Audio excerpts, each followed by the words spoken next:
Nós estamos dando sequência, irmãos, à exposição sistemática, mas não tão detalhadamente de Atos dos Apóstolos, alguns trechos. Nós temos a convicção do púlpito dessa igreja, que nós temos falado aqui há aproximadamente 4 anos de forma sistemática. Já falamos em Tiago, já falamos em Daniel, já falamos em Neemias e pretendemos pregar até onde Deus permitir. A pregação sistemática gera um comprometimento do pregador e da igreja com a Bíblia. Na verdade, o que está em jogo aqui, ou o que está em tela aqui, não é o pregador, mas é o texto, é o que a Bíblia está falando. Não são as minhas historietas, as minhas experiências, mas o que o livro sacrossanto tem a nos dizer. E quando nós entramos nessa jornada sistemática, nós vamos descobrindo muitas maravilhas da lei de Deus que são aplicadas à igreja dos nossos dias. Nós estamos num lema esse ano sobre igreja. Eu penso que não tem um texto mais adequado, mais pertinente do que Atos dos Apóstolos, que fala do início da igreja. São muitos assuntos que nós temos tratado nessas exposições. Nós temos caminhado nas páginas de Atos dos Apóstolos, nos deparamos com ensinamentos preciosos para a igreja de nossos dias. Nós já vimos aqui a sua origem, como que a igreja começou, a dinâmica e o desafio para o testemunho cristão, parte dessa mensagem hoje contempla isso. Crescimento orgânico da igreja, que não é um crescimento fundamentado, assentado em cima de estratégias administrativas modernas para crescimento, mas em cima da palavra de Deus. Nós temos visto que o crescimento é orgânico e não forçado, forçoso. A centralidade da Bíblia em absolutamente tudo, a oração, centralidade da oração, da comunhão na vida do povo de Deus e muitos outros ensinamentos relevantes, como disciplina, contribuição na igreja e daí por diante. O leque é extenso. Então fala da igreja dos nossos dias e temos procurado aplicar Atos dos Apóstolos ao século 21. A nossa temática de hoje é sobre o impacto da igreja cheia da vida de Cristo. Na última mensagem eu falei do impacto da igreja cheia da vida de Cristo. Algumas virtudes dessa igreja. Hoje nós vamos falar do impacto de uma igreja cheia da vida de Cristo. O reverendo Edilton, na última mensagem, falou em Atos, capítulo 3, que fala da cura do coxo que estava ali na porta do templo Formosa. E hoje nós vamos meio que captar um pouco dos efeitos dessa cura e do impacto dessa igreja cheia da vida de Cristo. Atos, capítulo 4, versículo 1 a 22, nos diz assim: Falavam eles ainda ao povo quando sobrevieram os sacerdotes, o capitão do templo e os saduceus, ressentidos por ensinarem eles o povo e anunciarem em Jesus a ressurreição dentre os mortos. E os prenderam, recolhendo-os ao cárcere até o dia seguinte, pois já era tarde. Lembram-se que a cura se deu às 15 horas e a polêmica foi seguindo, então já era mais ou menos o entardecer, quando essa prisão aconteceu. Versículo 4. Muitos, porém, dos que ouviram a palavra, a aceitaram, subindo o número de homens a quase 5.000. Não foi célula, não foi pequeno grupo, não foi nada disso que promoveu o crescimento da igreja. Pregação da palavra. 5º. No dia seguinte, reuniram-se em Jerusalém as autoridades, os anciãos e os escribas, como sumo sacerdote Anás e Caifás, João, Alexandre e todos os que eram da linhagem do sumo sacerdote. Guarde isso, sumo sacerdote, o pessoal que cuidava do templo. Versículo 7. E pondo-os perante eles, os arguíram: com que poder ou em nome de quem fizestes isto? Então Pedro, cheio do Espírito Santo, lhes disse: autoridades do povo e anciãos, visto que hoje somos interrogados a propósito do benefício feito ao homem enfermo, e do modo por que foi curado, tomai conhecimento vós, todos e todo o povo de Israel, de que em nome de Jesus Cristo, o Nazareno, daquela cidade que não pode sair nada de bom, a quem vós crucificastes, e a quem Deus ressuscitou dentre os mortos, sim, em seu nome é que este está curado perante vós. Este Jesus é pedra rejeitada por vós, os construtores, a qual se tornou a pedra angular. Vamos ler juntos o 12? E não há salvação em nenhum outro, porque abaixo do céu não existe nenhum outro nome dado entre os homens, pelo qual importa que sejamos salvos. Ao verem a intrepidez de Pedro e João, sabendo que eram homens iletrados e incultos, admiraram-se e reconheceram que haviam eles estado com Jesus. Vendo com eles o homem que fora curado, nada tinham a dizer em contrário. E mandando-os sair do sinédrio, consultavam entre si, dizendo: que faremos com estes homens? Pois na verdade é manifesto a todos os habitantes de Jerusalém que um sinal notório foi feito por meio deles, e não podemos negar. Nós que não cremos na ressurreição, nós que não cremos em milagres, nós que não cremos em nada disso, mas o sinal está aí patente aos olhos de todos. Versículo 17. Mas para que não haja maior divulgação entre o povo, ameacemo-los para não mais falarem este nome a quem quer que seja. Chamando-os, ordenaram-lhes que absolutamente não falassem nem ensinassem em o nome de Jesus. Mas Pedro e João lhes responderam: julgai se é justo diante de Deus, ouvir-vos antes a vós outros do que a Deus. Pois nós não podemos deixar de falar das coisas que vimos e ouvimos, isto é, somos testemunhas. Depois, ameaçando-os mais ainda, os soltaram. E não tendo achado como os castigar por causa do povo, porque todos glorificavam a Deus pelo que aconteceram. Todos glorificavam a Deus, e não a Pedro e a João. Ora, tinha mais de 40 anos aquele em quem se operara esta cura milagrosa. Meus irmãos, o impacto de uma igreja cheia da vida de Cristo. A primeira impressão de uma igreja cheia da vida de Cristo que quero destacar essa noite é o crescimento pela palavra. Crescimento pela palavra. Esse é o verdadeiro crescimento, esse é o crescimento duradouro, permanente e consistente. O texto que lemos narra que o que houve após a cura do paralítico à porta do templo chamada Formosa, além da pregação de Pedro. Um sermão que nós não poderíamos perder se estivéssemos ali em Jerusalém naqueles dias. Às 3 da tarde, Pedro e João foram ao templo orar e um milagre aconteceu. Eles disseram ao paralítico que não tinham ouro nem prata, mas o que tinham davam, e em nome de Jesus ordenaram que aquele homem se levantasse e andasse. Aquele homem se pôs em pé, ou seja, levantou e andou, ficou curado. Um paralítico de nascença. O fecho do texto, no versículo 22, nos revela que esse homem tinha 40 anos, ou seja, não era um forasteiro. Normalmente, esse povo que fica na mendicância, que cai nessa desventura da vida, eles ficam andando de lugar em lugar. Ali na Praça do Bicalho tem um que já é um cliente antigo. Eu vejo que ele é bem antigo. Mas na Praça do Bicalho, volta e meia, aparece gente diferente dormindo debaixo das marquises. Mas tem um que é bem antigo. Volta e meia, ele aparece com a cara toda estourada. Tomou cachaça e aí teve algum problema. Mas esse povo da mendicância, normalmente, eles ficam andando, eles não ficam no mesmo lugar. Esse paralítico era conhecido por toda aquela região. Ele tinha 40 anos, ou seja, muitas pessoas sabiam da condição física dele. E o texto nos revela que ele foi curado em nome de Jesus, o Nazareno. Hoje pela manhã eu estava falando lá na congregação, lá em Lucas capítulo 1, da visita do anjo Gabriel a Maria, que ele foi exatamente em Nazaré, uma cidade que ninguém dava nada, uma periferia. E Pedro aqui faz questão na sua defesa de dizer que esse Jesus, versículo 10, é o Nazareno, é aquele mesmo que diziam que não era o Messias. A multidão se aglomera, Pedro prega esse segundo sermão e a igreja cresce para 5.000 membros. De 3, salta para 5. Uma das maiores questões, irmãos, dos dias atuais, que pulsa no ministério de líderes crentes em nosso país, é sobre o crescimento de igreja. Eles procuram igrejas grandes, entre aspas, que bem-sucedidas, pastores bem-sucedidos, e essas pessoas buscam a fórmula do crescimento, o segredo do sucesso.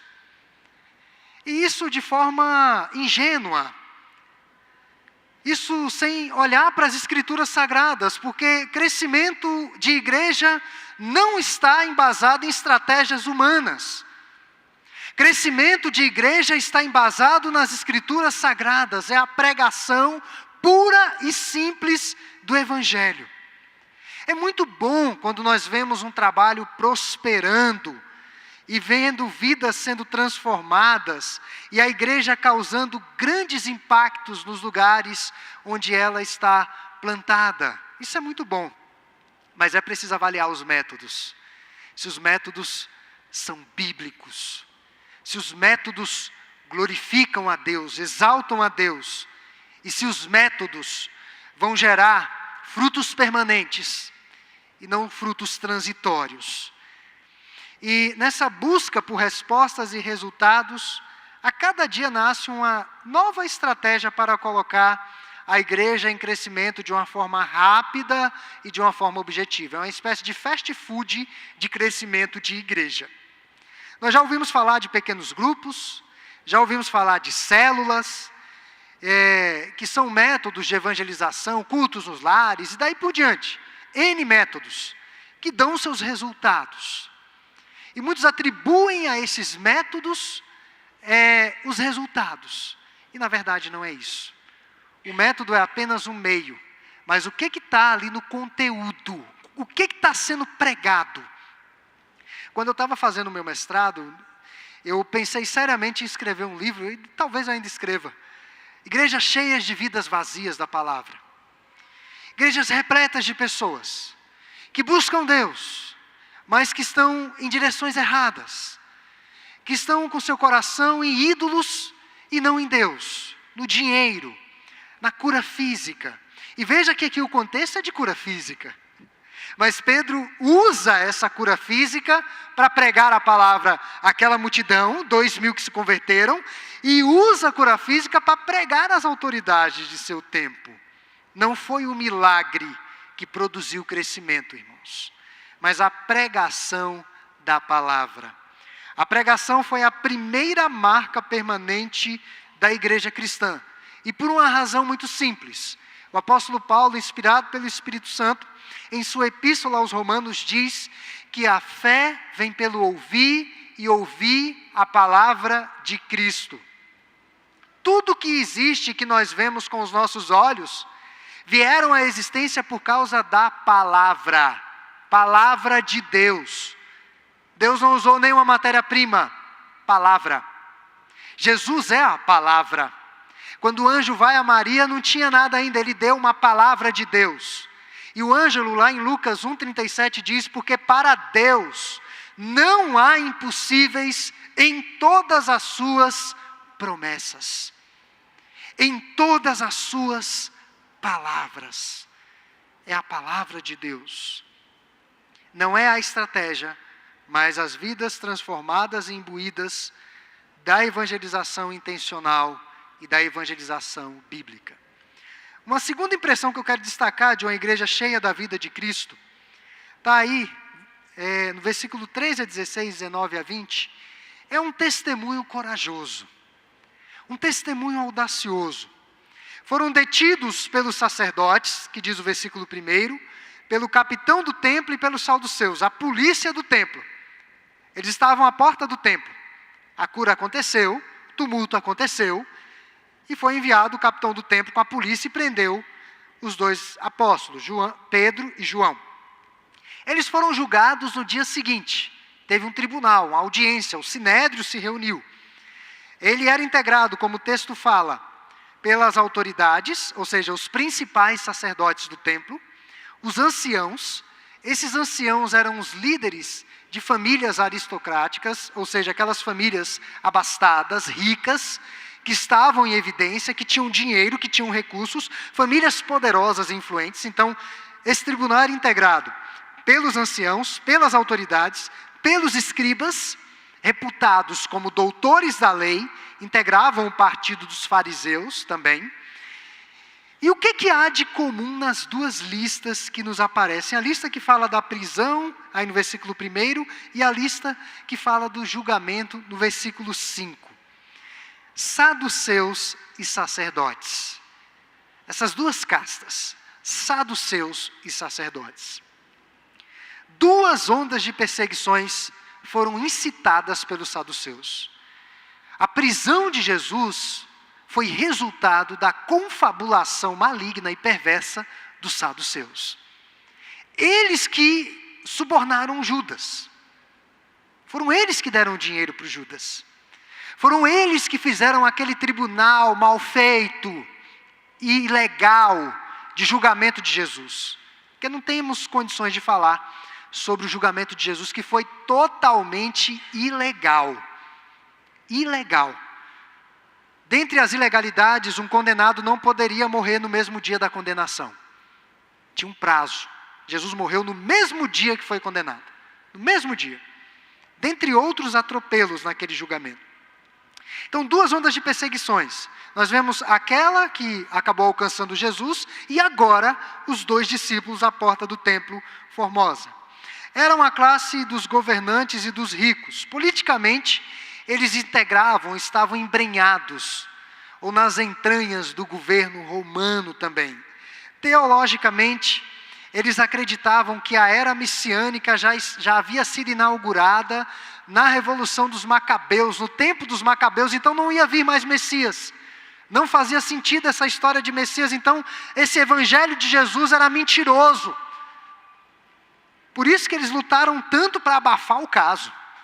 Por isso que eles lutaram tanto para dizer, o milagre não aconteceu, mas chegou um ponto que eles disseram, gente, o homem tem mais de 40 anos, o homem é conhecido na cidade, é público, é notório, não tem como esconder isso.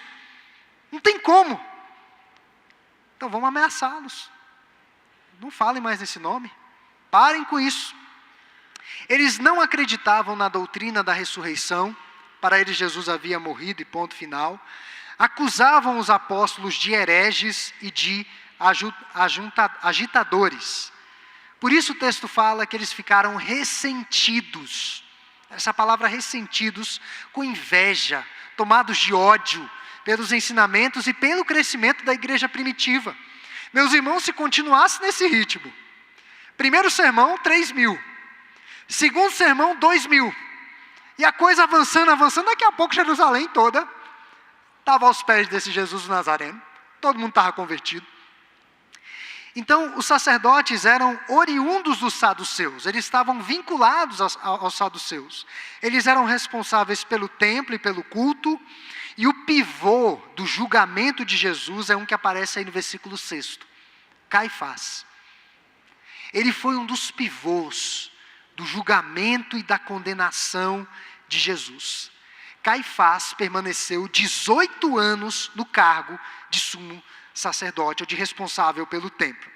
Caifás tinha muita proximidade com Pilatos. Ele e Pilatos eram assim, eram muito amigos. Mais ou menos o que acontece com o STF e o parlamento nosso, que não tem moral nenhuma. Eles estão nas mesmas mesas, comendo das mesmas iguarias, compartilham das mesmas falcatruas. Era isso que acontecia lá também. Caifás cuidava do templo, Pilatos do governo da Judéia, mas eles estavam assim. Tanto que quando os saduceus pedem que o túmulo de Jesus seja guardado, porque ele disse que ressurgiria. Eles lembraram, olha, ele falou que iria ressurgir ao terceiro dia, então manda guardar o túmulo. Pilatos destaca uma guarda, que eu já falei no culto aqui da ressurreição, que não eram 2 soldados, como nós colocamos para as crianças, de mini saia, aquela coisa tosca, com uma espada de madeira. Eram 16 soldados no mínimo. Todos bem armados, homens que já haviam experimentado a morte em vários momentos. Aquela acusação de que os discípulos roubaram o corpo de Jesus é esdrúxula, ridícula. Porque não é possível que 11 homens amedrontados conseguissem derrotar mais de 16 soldados experimentados em guerra. Não é possível que 11 homens, depois de derrotarem mais de 16 soldados experimentados em guerra, que só sairiam dali mortos, conseguissem rolar uma pedra de 2 toneladas acima. Era necessário mais de 25 homens para que isso acontecesse.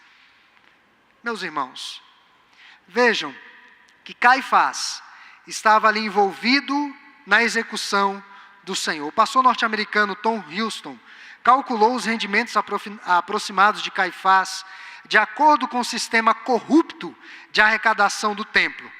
E ele chegou à conclusão que Caifás arrecadava cerca de 50 milhões de dólares por ano de lucro com a fé do povo em Jerusalém, todas as festas que aconteciam ali com a corrupção que ocorria no templo. Por que os sumos sacerdotes acumulavam riquezas? É o que a gente pergunta às vezes esses corruptos do nosso país. Por que mais de 50 milhões de reais num apartamento em Salvador abandonado? Que não aparece o dono. Eu até diria, o dinheiro é meu, né? Não aparece o dono. Para que tanto dinheiro, irmãos? Eles tinham uma convicção. Eles não acreditavam na ressurreição. Eles não acreditavam na vida eterna. Eles fizeram de tudo para abafar a ressurreição de Jesus. Os bazares dos filhos, Anás, que é também citado aí, que era o sumo sacerdote, depois de Caifás. Anás, os bazares de Anás eram um dos alvos, na ocasião em que Jesus entrou no templo e revirou as mesas dos cambistas que estavam ali. Uma das fraudes é que eles vendiam os animais a preços exorbitantes. O animal entrava no templo, não era sacrificado. Como havia corrupção, o sacerdote pegava o animal e voltava para a banca. O animal não era sacrificado. E eles lucravam muito em cima daquele animal. Por isso que eles ficaram furiosos. Se os irmãos forem à passagem bíblica que fala do momento em que Jesus revira as mesas dos cambistas, o texto bíblico vai dizer que a partir daquele momento, eles decidiram que iriam matar Jesus. Nós vamos matar esse homem, vamos tirar de circulação, não tem como. Está acabando com os nossos negócios. É mais ou menos o que acontece na política do interior, né? É morte. É perigoso ser um vereador, um deputado em certos lugares do país. Pode morrer. Principalmente se for honesto, né? Então, irmãos, eles acumulavam riquezas por causa disso. Usaram do dinheiro da corrupção para patrocinar a vingança. Moedas pagas a Judas Iscariotes. Dinheiro de corrupção. Eles usaram suborno para que aquelas pessoas fossem prender a Jesus no jardim do Getsêmani. Os irmãos acham que aquelas pessoas estavam ali de graça? De madrugada? Estavam ganhando dinheiro. Estavam sendo patrocinadas para fazer aquilo. O texto bíblico vai dizer que testemunhas falsas depuseram no julgamento de Jesus, testemunhas forjadas, subornadas. E o texto bíblico arremata dizendo que os soldados romanos que faziam a guarnição do templo foram subornados para sair com essa versão ridícula de que o corpo de Jesus foi roubado daquele sepulcro. Dinheiro de corrupção. Os discípulos sabiam disso. E quando foram prender a Pedro e a João, já era final do dia. Aqueles mensageiros passaram a noite na prisão. Eu estou vendo aquela série pela Netflix sobre o mecanismo, que fala um pouco da Lava Jato. E lá eles meio que insinuam que a prisão fez com que muitos delatores amolecessem e se tornassem delatores. A prisão levou a muitas reflexões. Aqueles homens passaram a noite encarcerados. E parece que a noite que eles passaram encarcerados reforçou a ousadia e a intrepidez para falar de Jesus, para falar desse evangelho, mesmo diante de um tribunal tão corrupto, tão corrupto. Então, os opositores imaginaram que essa atitude coercitiva, violenta, truculenta iria intimidar os apóstolos. O tribunal era composto por 70 membros. Estão mencionados aí nos seus grupos, 70 membros. Os apóstolos não tinham esperanças na justiça daquele tribunal que contratou testemunhas falsas para condenar o Senhor. A coragem, a ousadia e a intrepidez dos dois apóstolos impressionaram a corte. Só faltou estar aqui no texto, Lucas não colocou, eles se virarem para os dois e dizer assim: vocês sabem com quem estão falando? Vocês sabem do que nós somos capazes de fazer? Os discípulos sabiam. Eles haviam condenado Jesus há pouco mais de 40 dias atrás. E eles não mediriam para condenar esses dois, ou quem quer que seja. Mas a coragem que eles foram tomados não foi uma coragem meramente humana. Eram homens que não haviam estudado nas melhores instituições de ensino, é o que o texto fala, mas eram homens intrépidos. Não gozavam dos prestígios, das altas rodas de liderança, mas aqueles homens haviam estado com Jesus. 3 anos com Jesus, caminhando com Jesus. Aqueles homens possuíam um milagre inegável, irrefutável para apresentar. O que o Sinédrio tinha? O maior testemunho é o Evangelho que transforma o coração, a mente e a vida em sua integralidade. Aqui eles provaram que são crentes autênticos e não se intimidaram diante daquela corte corrupta. Mas além do crescimento pela palavra e o testemunho corajoso, nós já estamos caminhando para o fecho da nossa mensagem, uma outra impressão da igreja cheia da vida de Cristo é uma igreja centrada no próprio Cristo. Jesus é o centro dessa igreja. Apesar desse contexto desfavorável, injusto, algo era certo, irmãos. Um coxo de nascença, pedinte, havia sido curado debaixo das barbas do Sinédrio. Na frente do templo deles. O homem estava lá, curado, com a sua saúde restabelecida. A cura havia sido pública, notória e inegável. E aí a pergunta que eles fazem, versículo 7. Com que poder ou em nome de quem fizestes isso? Qual foi a fonte do milagre? Aqueles homens estavam confusos e estavam perplexos porque eles imaginavam que a história de Jesus já havia se encerrado com a morte dele. Mas não, como diz o pessoal, só que não. Tomaram conhecimento do acontecimento de algo realizado fora das leis naturais, que é o milagre. O milagre é a quebra de leis naturais. Isso é milagre. Portanto, ele não acontece todo dia, toda hora. Mas o milagre é a quebra de uma lei natural. Não tinha cura para aquele homem coxo. E aí essa lei foi quebrada. Então, eles não tinham explicações coerentes com aquilo que eles acreditavam. Eles não acreditavam em milagre. Eles eram os ateus dos seus dias. Os poderosos de seus dias, que procuram abafar o Evangelho. Abafar os milagres. O Evangelho é algo para gente que não pensa. Para gente que é manipulável. Mas o milagre estava lá diante dos olhos deles. Então eles perguntaram, com que poder ou em nome de quem fizestes essas coisas? Os apóstolos falaram, irmãos, diante de uma audiência integrada pelos homens mais ricos, intelectuais e poderosos do seu país. É como se juntasse o que se diz que é intelectual no nosso país, que eu questiono seriamente a intelectualidade. Um país que tem como gente intelectual o Jô Soares, é difícil de prosperar mesmo. Muito difícil de prosperar. Intelectuais como Jô Soares. Mas é como se eles tivessem numa audiência dos homens mais ricos e poderosos, influentes do seu tempo. Não obstante, Pedro, um pescador da Galileia, esteve diante deles não como um réu, mas como um juiz.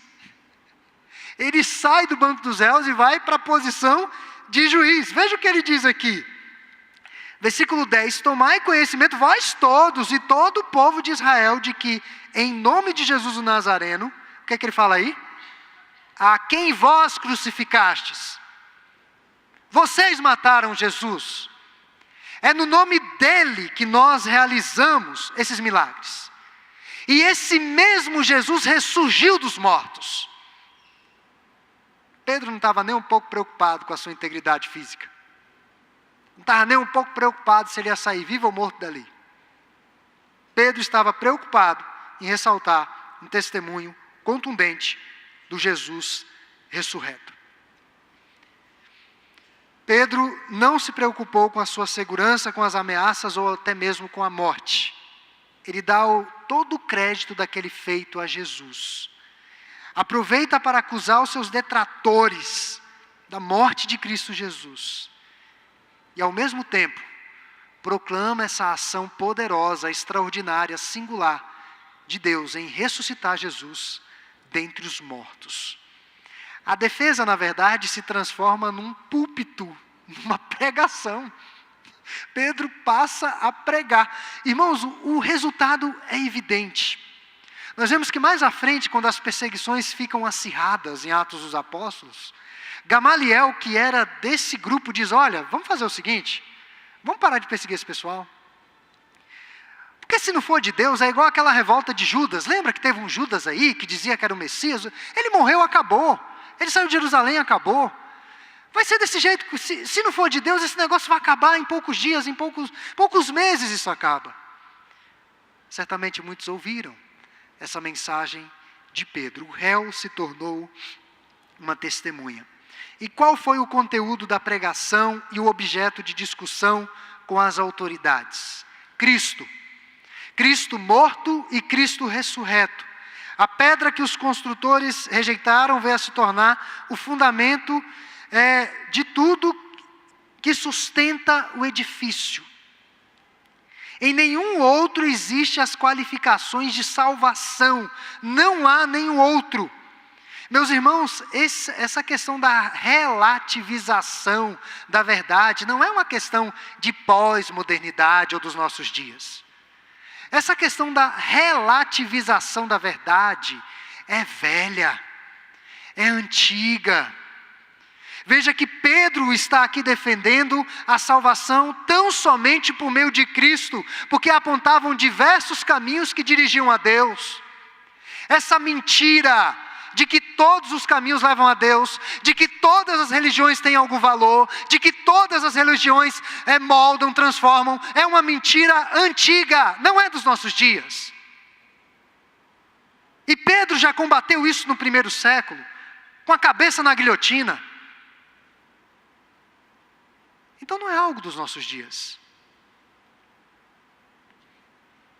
Portanto, religiões sem Cristo para nada servem, são refúgio, são nada. Igreja sem Cristo é nada, evangelho sem Cristo é nada, é falso, não produz verdadeira salvação. E por causa desse Cristo, esses homens desobedeceram às autoridades. Aqui há uma liçãozinha entre igreja e Estado. Até onde eu devo obedecer o Estado? Até onde não me faz renunciar à minha consciência, à minha fé no Senhor Jesus. Quando uma autoridade infringe a lei de Deus, nós somos obrigados a desobedecê-la. Obrigados pela palavra de Deus. As parteiras hebreias sabiam que tinham que matar as crianças, e era um edito de Faraó: vocês vão matar as crianças. Muitas crianças foram poupadas. Não foi só Moisés não, irmãos. Porque Moisés tem um destaque, porque ele teve uma missão mais à frente. Mas elas pouparam muitas crianças do sexo masculino, porque elas sabiam que o infanticídio não era aprovado por Deus. E elas foram de encontro a um edito real. Daniel e seus amigos decidiram não comungar das finas iguarias reais, porque tinha um simbolismo. Comer das finas iguarias de certa forma, aderir a todos os conceitos que eles têm, que são contrários a Deus. Então, não vamos comer. Eles decidiram não se dobrar diante da imagem, porque aquilo agredia a fé deles. Sofreram as consequências por causa disso. Quando o Estado estabelece uma lei que vai de encontro a Deus, a sua palavra, nós somos obrigados a desobedecer. Eu não estou incitando revolução. O que eu estou falando aqui essa noite é que a nossa consciência está cativa à palavra do Senhor. E foi exatamente o que eles disseram aqui no versículo 19 e 20. Julgai se é justo diante de Deus ouvir-vos antes a vós outros do que a Deus. Pois nós não podemos deixar de falar das coisas que vimos e ouvimos. Nós não podemos fazer isso. Eles estavam cumprindo Atos capítulo 1, versículo 8. Lucas faz questão aqui no início do discurso de Pedro, dizer que Pedro, versículo 8, estava cheio do Espírito Santo. Jesus disse que quando o Espírito Santo tomasse conta deles, eles seriam testemunhas. Não só em Jerusalém, mas até o fim do mundo. Então, irmãos, a centralidade de Cristo. E esses são alguns impactos de uma igreja cheia da vida de Cristo. Tem outros, nós poderíamos destacar muitos outros, eu não vou esgotar o texto, obviamente não. É o crescimento pela palavra, um testemunho corajoso, intrépido, audacioso e uma igreja centrada em Cristo. E antes do Pentecostes, os discípulos estavam trancados, cheios de medo, de receio, de pavor dos judeus, porque Jesus foi preso. Então eles estavam com medo de ser presos. Mas vejam que, cheios do Espírito Santo e da palavra de Cristo, mesmo depois de passar uma noite na prisão, eles não tiveram medo. E na verdade eles foram presos por falta de medo. Se os irmãos lerem na sequência do texto, eles saem da prisão, eles são ameaçados, já começam a falar de Jesus de novo. Eles não param. Eles continuam falando sobre esse nome. Uma igreja em missão atrai os eleitos de Deus e também atrai a oposição do mundo. Pode ter certeza disso. As ovelhas de Jesus vão ouvir a voz do seu pastor, vão atentar para a voz do seu pastor, mas o mundo ou ama ou odeia a Cristo. Saiba que se nós levarmos os princípios da palavra de Deus a efeito, nós não vamos atrair em muitos momentos a simpatia do mundo. Os inimigos do Evangelho vão tentar negociar o nosso silêncio. De todas as maneiras vão tentar negociar o nosso silêncio. Não falo não, fique para você, não incomode, né? Fique quieto. O que nós temos dito para profissionais da igreja que estão envolvidos na área da educação principalmente, que é uma área que eu penso que nós precisamos de crentes que brilhem. Que brilhem. Não é crentes que estejam ali preenchendo o número, mas que brilhem. Naquelas reuniões em que o currículo for alterado, que brilhe Jesus, que dê testemunho de Jesus. Nós precisamos de crentes em todas as camadas da nossa sociedade, irmãos, todas. E crentes que brilhem, crentes que não fiquem calados, mas que falem desse nome. Que Deus nos ajude a sermos tomados dessa intrepidez e dessa coragem, para propalarmos a única verdade que vale a pena, o Cristo ressurreto. Amém.